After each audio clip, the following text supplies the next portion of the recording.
காலையில் எழுந்த ரசூலுல்லாஹ் ஐன அலி, அலி எங்கப்பான்னு கேட்கிறாங்க ரசூலுல்லாஹ். யார் ரசூலுல்லாஹ்? கண்ணு நோவுல அங்க நிற்கிறாரு, அவரை வர சொல்லுங்கன்னு ரசூலுல்லாஹ் தன்னுடைய உமிழ் நீரை வைக்கிறார்கள். அவருடைய கண்ணு குணமாகுது.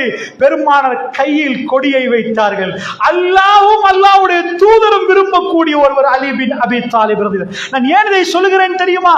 மனிதன் என்ற அடிப்படையில் நாம் பிழை நடக்கலாம், பிழை செய்வதல்ல, பிழையை திருத்துவர் தான் மூமின். தன் பிழையை திருத்திக் கொள்ளணும் அல்லாஹ்வுடைய, அதுக்காக வேண்டி சொல்கிறேன். இவ்வளவு உன்னதமானவர்கள் அவர்கள் பேசாம இருந்தார்கள், அவர்களுக்குள் பேசாம பையத்து பண்ணாம இருந்தார்கள். பையத்து நடக்காமல் இருக்கிற அந்த 6 மாசம் அல்லாஹ்வுடைய நல்லடியார்களே, தபூக்கு நினைக்கிற ரசூலுல்லாஹ் போற நேரம் அலி ரலியல்லாஹு அன்ஹு அவர்களை வச்சுட்டு போறாங்க. அவர் கேட்கிறாங்க, யார ரசூலுல்லாஹ், நீங்க எல்லாம் போருக்கு போற நேரம் பொம்புளைகளையும் இந்த பெண்களையும் பிள்ளைகளையும் பார்க்க என்ன வச்சுட்டு போறீங்களே யார ரசூலுல்லாஹ்? மதீனாவுல நீங்கெல்லாம் போற நேரம் என்ன இங்க வச்சுட்டு போறீங்களே, நானும் வரணும்னு ஆசைப்படுறேனே. ரசூலுல்லாஹ் கேட்டாங்க, அலி மூசாவுக்கு ஹாரூன் எப்படியோ அப்படி எனக்கு நீ இருக்க கூடாதா அலி என்று சொல்லிவிட்டு ரசூலுல்லாஹ் சொன்னாங்க, லா நபிய பாதி, எனக்கு பிறகு எந்த நபியும் இல்லை அலி என்றாங்க.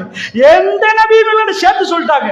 ஆனால் அவ்வளவு அந்தஸ்தை கொடுத்தால் ரசூலுல்லாஹ் நெருக்கி கொண்டார்கள். ரசூலுல்லாஹ்வுடைய குடும்பம் அப்படிப்பட்ட அலி பின் அபி தாலிப். அவரை சிலாகித்து சொல்வதற்கு எக்கச்சக்கமான செய்திகள் இருக்கிறது, அதை சொல்லவில்லை இந்த நேரத்தில். நான் அல்லாஹ்வுடைய நல்லடியார்களே, அவர்கள் வாழ்க்கையிலும் பிரச்சனைகள் நடக்கும், ஆனால் அது பிரச்சனை அல்ல.